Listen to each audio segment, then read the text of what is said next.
खुश-आमदीद। आज हम बात करेंगे कुछ ऐसे टॉपिक्स के बारे में जो कि बहुत ही ज़्यादा अहम होते हैं। ये एक आम आदमी की ज़िंदगी में इतने ज़्यादा वैल्यूएबल होते हैं कि हर इंसान चाहता है कि ये वो बन जाए। क्योंकि ये एक ऐसी पर्सनैलिटी है जो हर किसी इंसान को बहुत ज़्यादा पसंद है।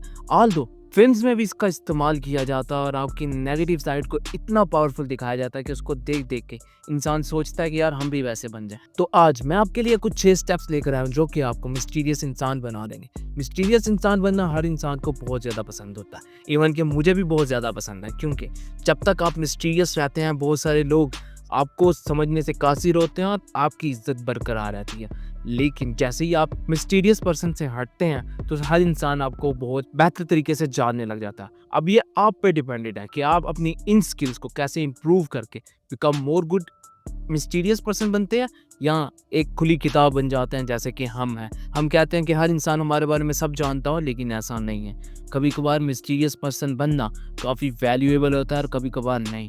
अब ये डिपेंडिंग ऑन यू होगा और कैसी इन्फॉर्मेशन शेयर करनी है ये भी डिपेंडेड आप पे होगा। लेकिन ये वाले 6 स्टेप्स आपको एक मिस्टीरियस पर्सन बनाएँगे और अगर आप नहीं हैं और बनना चाहते हैं तो आप बिल्कुल करेक्ट वीडियो पर हैं। तो चलिए हम अपनी कहानी का बाकायदा आगाज़ करते हैं। वीडियो पर स्टार्ट करने से पहले कुछ 1-2 चीज़ें आपके साथ शेयर करना चाहता हूँ। एक तो मुझे काफ़ी अच्छा रिस्पॉन्स मिल रहा है आपका, लेकिन एक कमेंट की कमी है और मैं चाहता हूँ कि आप मुझे कमेंट करें और अगर आपको मेरा कंटेंट अच्छा लग रहा है तो आपने मेरे चैनल को सब्सक्राइब करना और वीडियो को लाइक करना और कमेंट बॉक्स में कमेंट लिखना मत भूलिएगा क्योंकि मैं बहुत ही बेसब्री से आपके कमेंट्स का वेट करता हूँ। तो चलिए हम अब मिस्टीरियस पर्सन बन जाते हैं। पहला स्टेप है क्लोज माउथ स्माइल। मतलब कि आपने खिलखिला के नहीं हंसना, सिर्फ एक क्लोज माउथ के साथ एक छोटी सी स्माइल पास करनी है। अब जब आप स्माइल पास करते हैं तो आपका आपके ऊपर कंट्रोल होता है और बहुत सारे लोग जब देखते हैं कि इस इंसान का अपने ऊपर काफ़ी अच्छा कंट्रोल है तो वो समझ जाता है कि ये काफ़ी मिस्टीरियस पर्सन है। जब एक इंसान खुल के हंसता है तो वो एक खुली किताब की तरह हो जाता है, लेकिन जब एक इंसान क्लोज माउथ के साथ हंसता है तो वो एक खुली किताब नहीं होता, वो बल्कि लोगों की नज़रों में आता है और लोग सोचते हैं कि ये कैसा इंसान है। वो उस इंसान के पास आते हैं, उससे कम्युनिकेट करना भी पसंद करते हैं। तो याद रहे कि जब तक आपकी स्माइल आपके कंट्रोल में है, कोई भी इंसान आपके गिर्द बहुत रेयरली घूमेगा। वो जानता है कि ये इंसान डेंजर भी हो सकता है, ये इंसान खुश भी हो सकता है, मतलब खुश मिजाज आदमी भी हो सकता है और फ्रेंडली माहौल में भी रहने वाला हो सकता है। अब जो मिस्टीरियस पर्सन होते हैं या तो वो एक ग्रुप फॉर्म में रहते हैं या वो सिंगल रहते हैं। अगर आप ग्रुप फॉर्म में रहते हैं तो आपकी एक इंडिविजुअल पर्सनैलिटी होती है और अगर आप सिंगल रहते हैं तो आपकी एक अलग से पर्सनैलिटी होती है और बहुत सारे लोग ऐसे एनालाइज करते होते हैं आपको। और ये एनालाइज करना भी बहुत ही ज़्यादा वैल्यूएबल होता है। हर इंसान चाहता है कि हर लोग उसको देखें, तो मिस्टीरियस इंसान को पता होता है कि कौन सा इंसान उसे देख रहा है और कौन सा इंसान उसे इग्नोर कर रहा है। अब ये क्लोज माउथ वाली स्माइल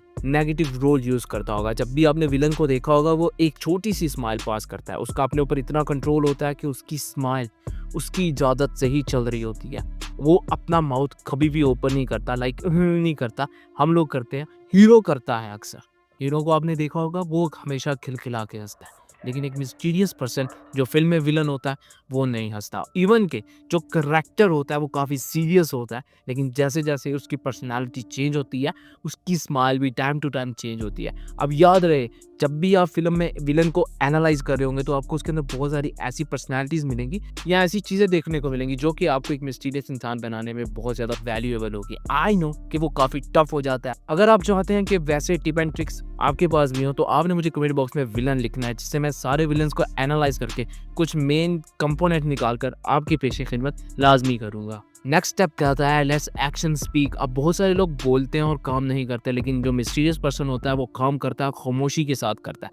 खामोशी के साथ काम करने की भी बहुत ज़्यादा बेनिफिट है। दूसरों को आपके राज़ों का पता नहीं चलता, दूसरों को आपके काम का पता नहीं चलता, उन्हें ये नहीं पता होता कि इसका अगला स्टेप क्या होने वाला है और वो हमेशा से सोचते हैं कि ऐसा क्या होगा जो इसके लिए बेनिफिट होगा। जब आपका एक्शन बोल रहा होगा तो बहुत सारे लोग खामोश हो जाएंगे, लेकिन जब आप बोल रहे होंगे तो बहुत सारे लोग आपको डरा के खामोश करवा देंगे, क्योंकि वो जानते हैं कि इस तरह किसी भी इंसान को डराना बहुत आसान है। मिस्टीरियस पर्सन अपनी स्पीक को कम करता है और लोगों से अपने आइडिया को छुपा के रखता है, जो कि उसको बहुत ही ज़्यादा आगे ले जाता है एक आम आदमी की निस्बत। आम आदमी जब भी स्पीक करता है तो उसका सारे का सारा डेटा ज़ाया हो जाता है, लेकिन मिस्टीरियस इंसान जानता है कि कब किस इंसान के साथ डेटा शेयर करना है और कब किसके साथ डेटा शेयर नहीं करना। ऑल्दो ही नो कौन सा इंसान वैल्यूएबल है और कौन सा नहीं, वैसे ही वो डेटा भी शेयर करता होता है और जब उसके एक्शन बोलते हैं तो बहुत सारे लोग खामोश हो जाते हैं। नेक्स्ट स्टेप कहता है रीड इन पब्लिक। अब रीडिंग एक बहुत ही बोरिंग चीज़ है जो कि मुझे पर्सनली लगती है, लेकिन जो मिस्टीरियस इंसान होता है उसे रीडिंग काफ़ी अच्छी लगती है। पता है क्यों? क्योंकि जब तक वो किताबें पढ़ रहा होता है उसके पास नए आइडियाज़ होते हैं। अब आपको एक और बेनिफिट और एक अच्छी चीज़ बताता चलूँ, जब इंसान पढ़ रहा होता है ना, तो वो अपने इर्द गिर्द के माहौल को सिर्फ एनालाइज कर रहा होता है। उसका फोकस बुक पे नहीं होता बल्कि इर्द गिर्द के माहौल पे होता है। अब जो मिस्टीरियस पर्सन होता है ना, उसके अंदर ये खास किस्म की क्वालिटी होती है। ऑल्दो उसके हाथ में किताब होती है, लेकिन वो जानता है कि उसके इर्द गिर्द में क्या हो रहा है। और अगर आप चाहते हैं कि वैसा आप भी बन जाए, तो आपको इसकी प्रैक्टिस करनी होगी। सबसे पहले आप प्रैक्टिस घर में बैठ के कर सकते हैं, उसके बाद यूनिवर्सिटी अगर आप चाहते हैं या कॉलेज में, उसके बाद आप पब्लिक प्लेसेस में जा सकते हैं, वहाँ पर भी आपको काफ़ी अच्छा एक्सपीरियंस होगा। लेकिन जैसे ही आप इस स्किल को सीख जाएंगे, यकीन मानिए आप एक बहुत ही कमाल के मिस्टीरियस पर्सन बन जाएंगे। अब आप रीडिंग के लिए कोई भी बुक लेके जा सकते हैं और वो बुक आपसे रिलेट कर रही होती है, आपके पर्सनल टॉपिक से रिलेट कर रही होती है जो आपको बहुत ज़्यादा पसंद होते हैं। अगर आप वो बुक नहीं पढ़ना चाहते हैं, तो आपको रिसाले लेके जाने चाहिए। रिसाला पढ़ने वाला इंसान भी काफ़ी ठीक-ठाक लगता है। एक चीज़ और, इसका इंप्रेशन भी काफ़ी अच्छा पड़ता है। लोग समझते हैं यार ये पढ़ने वाला बंदा है और इसके पास इन्फॉर्मेशन भी ठीक होगी, तो वो कोशिश करते हैं कि इस इंसान से हम दोस्ती करें। लेकिन मिस्टीरियस इंसान को पता है कि किस वक़्त पे क्या दिखा रहा है और किस वक़्त पे क्या नहीं। ऑब्जर्वेशन करना मिस्टीरियस इंसान की सबसे खूबसूरत हैबिट होती है, जो कि हम में नहीं है। तो अगर आप सीखना चाहते हैं ऑब्जर्वेशन, तो याद रखिएगा उसके लिए आपको एक ही प्रैक्टिस करनी है, जो पर्सनली मैं भी करता। आंखें बंद करके अपने इर्द गिर्द के माहौल पर महसूस करना है, और जैसे ही आप महसूस करेंगे आपकी ऑब्जर्वेशन पावर काफ़ी बेहतर हो जाएगी। एज़ कम्पेयर टू नॉर्मल इंसान के आप बहुत आगे निकल जाएंगे। और मेरी राय सिर्फ और सिर्फ इस एक स्टेप के ऊपर आके ख़त्म हो जाती है। नेक्स्ट स्टेप कहता है यूज़ गेस्चर। एक आम आदमी जब भी किसी से बात करता है, तो वो अपने हाथों का या अपने जिस्म का कोई भी हिस्सा इस्तेमाल नहीं कर रहा होता है, लेकिन एक मिस्टीरियस इंसान हमेशा अपने गेस्चर का इस्तेमाल करता है। ऑल्दो वो आंखों का इस्तेमाल बहुत अच्छे से करता है, ऑल्दो वो जो बीच में स्पेस लेता है कम्युनिकेशन के, वो बहुत कमाल की होती है। वो अपने हैंड मूवमेंट इस तरह रखता है, वो अपने जिसामत को ऐसे रखता है कि सामने वाला इंसान कंफ्यूज हो जाता है और उसे लगता ही नहीं है कि जो वो सोच रहा है वही इन्फॉर्मेशन उसको मिलेगी या कोई और। आपको पता है गेस्चर से बहुत सारे लोग एनालाइज कर लेते हैं कि इंसान वैल्यूएबल है या नहीं है, ये कौन सा डेटा हमारे साथ शेयर कर रहा है और कौन सा नहीं। अब मिस्टीरियस इंसान हमेशा से दो काम करता आया, वो बताता कुछ है और उसका गेस्चर कुछ और होता है। लाइक मैं आपसे कम्युनिकेट कर रहा हूँ, तो मेरा गेस्चर इस वक्त नॉर्मल ही है, लेकिन जब मैं आपके साथ कुछ हाइड डेटा शेयर कर रहा हूँ, तब मेरी जो कम्युनिकेशन गेस्चर होगा वो ऑटोमेटिकली चेंज हो जाएगा। क्यों? क्योंकि मैं नहीं चाहता कि वो इन्फॉर्मेशन आपके साथ शेयर की जाए, क्योंकि वो आ जाती है कभी कभार पर्सनल लाइफ से, और पर्सनल लाइफ हमेशा बहुत सारे इंसान छुपा के रखना चाहते हैं। तो यहाँ पे गेस्चर की कहानी भी बहुत ज़्यादा वैल्यूएबल है। अगर आप गेस्चर सीखना चाहते हैं, तो उसकी अलॉट ऑफ वीडियोस यूट्यूब पे अवेलेबल होंगे कि कैसे आप धोखाधड़ी कर सकते हैं, अपने गेस्चर को दिखाने के लिए कुछ और बताने के लिए कुछ की तरह इस्तेमाल कर सकते हैं। अगर आप वो सीख जाते हैं, तो आप एकदम मिस्टीरियस इंसान बन जाएंगे। लेकिन याद रहे, हर स्टेप को आहिस्ता आहिस्ता करके फॉलो अप करना है, एकदम से नहीं। नेक्स्ट स्टेप कहता है बी सेलेक्टिवली अवेलेबल। मतलब हर वक्त अवेलेबल नहीं रहना, बहुत रेयरली अवेलेबल रहना। जब आप रेयरली अवेलेबल रहते हैं ना, तो बहुत सारे लोग आपकी कदर करते हैं। जब आपकी कदर होती है ना, तो आपको पता होता है कि यार हाँ अब ठीक है, निज़ाम वज़ाम हमारा गुड चला है। मिस्टीरियस इंसान इस चीज़ को बहुत अच्छे से जानता है। मैंने आपको से कहा था ना, मिस्टीरियस इंसान को पता होता है कि अपनी वैल्यू कैसे बनानी है। तो मिस्टीरियस इंसान की अपनी एक वैल्यू होती है, वो इसी तरह बनाता है कि जब भी आप किसी के लिए ऑनलाइन होते हैं यार, उनको पता होता है ये बंदा फ्री है, जब भी इसको टेक्स्ट करोगे इसका रिप्लाई आ जाएगा। लेकिन उन्हें जिस इंसान का पता नहीं होता वो होता है मिस्टीरियस पर्सन। वो कहता है यार इसको मैसेज कर दोगे, रिप्लाई पता नहीं आएगा या नहीं आएगा, और वो बस सोच में रहते हैं। और जब इंसान सोच में रहता है ना, उसको टेंशन होती है कि सामने वाले इंसान का रिस्पॉन्स कैसा होगा। ऑल्दो वो बहुत ज़्यादा प्रैक्टिस करता है कि यार आपके ऊपर उसका नेगेटिव इंप्रेशन ना आए, तो वो हमेशा पॉजिटिव रहता है और लेस टॉक करता है। और जैसे जैसे लेस टॉक होती है ना, तो यकीन मानिए आपका सिस्टम काफ़ी अच्छा हो जाता है। अब आप पे डिपेंडेंट होता है कि आपने किस इंसान के लिए वैल्यूएबल रहना है और किस इंसान के लिए नहीं।